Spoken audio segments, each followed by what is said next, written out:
Welcome to lesson number 1. We're going to look at a review of the exponent laws today. And this is something that you would have covered in grade 10 and have been using since. So anyways, we have 1, 2, 3, 4, 5 different exponent laws that we'll be employing. And the first one is the product law. So in each of these examples, we have like numerical bases and then we have variable bases. Now, if we have actual numbers versus variables, like the process doesn't change depending on whether or not we have numbers or variables for my bases. So first of all, if we look at the exponent law for the product law, if I have 8 cubed times 8 squared, we could rewrite this as 8 times 8 times 8 times 8 times 8, or 8 to the power of 5. So there's 1, 2, 3, 4, 5. 8 to the power of 5, which means that what we are doing is we are combining the exponents by adding them together. So 8 to the power 3 times 8 to the power 2 results in the sum of these exponents, 3 and 2. Likewise, with the variable a cubed times a squared, a times a times a would be a cubed, whereas a squared is a times a. This is also a to the power of 5, or a to the power of 3 plus 2. So the general rule for the product law is if I have the same base and I'm multiplying them together, then we can just express that as a single base with the sum of the exponents. M plus 2 is just to say m plus n as a general term or a general rule, m plus n. With the quotient law, it's very similar to the product law. The only difference is rather than taking the sum of the exponents, we would take the difference, or we would subtract them. So for example, 8 to the power 3 divided by 2, or 8 cubed divided by 8 squared, this would result in 8 to the power 1, or 8 to the power of 3 minus 2. And we would use this exact same line of reasoning for variables. A divided by a times a would be a to the power of 1. Another thing you can do is you could divide these, so anything that is on top and bottom will start to cancel out, and you'll just be left with one of those. Also, it can be expressed as a to the power of 3 minus 2. And the general rule for the quotient law would be if you have the same base, you can just subtract your exponents, a to the power of m minus n. Now with the power of a product law, let's take a look over here where I have 8 times 7 to the cubed. In this case, it's a little bit different because I have different bases. I have 8 times 7 and 8 times 7 and 8 times 7. So I have actually 2 different types of bases. I have 3 8s that I'm multiplying, and I have 3 7s that I'm also multiplying. This would be 7 times 7 times 7, or 7 cubed. Notice how this 3 then gets distributed to both that 8 and the 7 when it's outside of the set of brackets. We can express this the same way using variables. I have 1, 2, 3, and I've then distributed that 3 for my repeated multiplication, where we could express this as a cubed, b cubed. And so the general rule for the power of a product law would be distributing this exponent into both variables, a to the power of m, b to the power of m. Then we have our power of a quotient law. So just like we did over here, we have repeated multiplication 3 times. That's 8 over 7 times 8 over 7 times 8 over 7, which means we're going 8 multiplied by itself 3 times and 7 multiplied by itself 3 times. And again, that same line of reasoning can be applied to a over b cubed, a over b times a over b times a over b, or a cubed over b cubed. And the general rule here would be distributing that exponent into both variables. So a to the power of n divided by b to the power of n. last example we have here is the power of a power law. And so the first thing we want to do is just want to show the repeated multiplication for 8 cubed squared. And so if we're squaring 8 cubed, all this means is we're multiplying 8 cubed by itself. So this would be 8 times 8 times 8 times 8 times 8 times 8. Or 8 to the power of 6, 1, 2, 3, 4, 5, 6, which could then be expressed as 8 to the power of 3 times 2, where again I distributed that 2 into my brackets. And we could use the same line of reasoning with this example. I have a cubed, which is repeated multiplication of a 3 times a cubed, or a to the power of 6. But the shortcut would be to write it as a to the power of 3 multiplied by 2. And the general rule here is if I have a power outside of a bracket and a power inside of the bracket, I would just multiply this inside to give me a to the power of mn. Now I'm going to skip the investigation, and we'll work on that in class tomorrow. And we're going to take a look at class example number 1.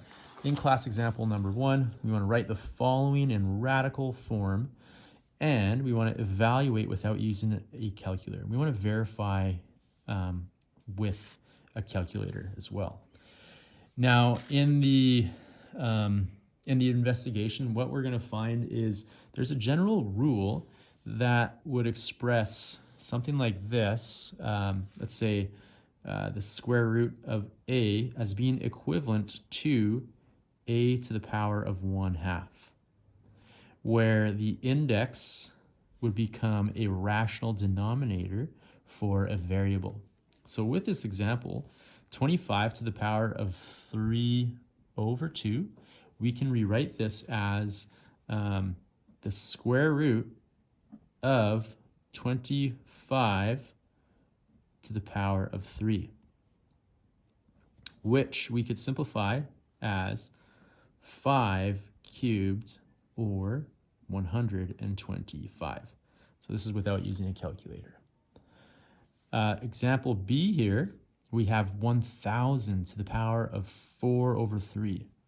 We can express this as this becoming my index, the cube root of 1,000, and multiplying that by itself 4 times. So cube root of 1,000 is 10 to the power of 4, and this would be equal to 10,000. Next, we have example C, where I have 27 to the negative 2/3. Now, if I have a negative exponent like this, we can express this as 1/27 to the power of 2/3.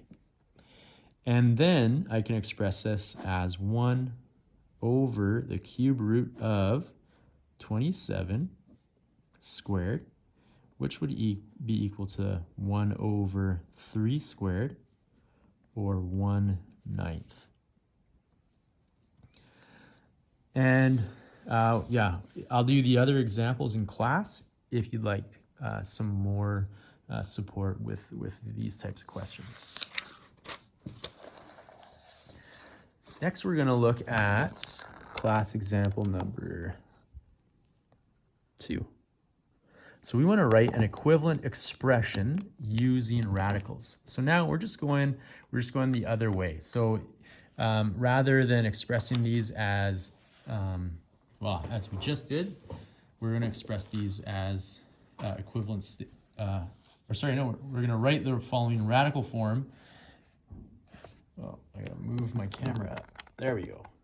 Class example number 2. We want to write the following in radical form and then evaluate without using a calculator. Then we'll verify with a calculator. So now we're going the other way. So the first thing we want to do is this is going to remain my, the base will become the radicand. So that means that this is going to go under the square root, 9/4. And because we have an index of 2, that means we're taking the square root of that number. And then we're going to be cubing it. So This 9 over 4, square root of 9 over 4 would be 3 over 2. And we want to cube this. And when we apply our quotient, power of a quotient law, this 3 would be distributed to both the top and the bottom, the numerator and the denominator. This would result in 27 over, that's a 3, over 8. And this is my final answer. With this example, 9/4 to the power of negative 3 over 2. Since I have a negative exponent, there's a couple things I could do. I could either flip this to make it positive, or I can just flip it the other way and make it positive. So 9 over 4 to the power of 3 over 2. This would equal 1 over, again, the square root of 9/4, which is equal to, oh, and sorry, I forgot to cube that, 1 over 27 over 8. And if I have 1 divided by 27 over 8, and I can then flip the statement, this would be the same thing, or equivalent to 8 over 27.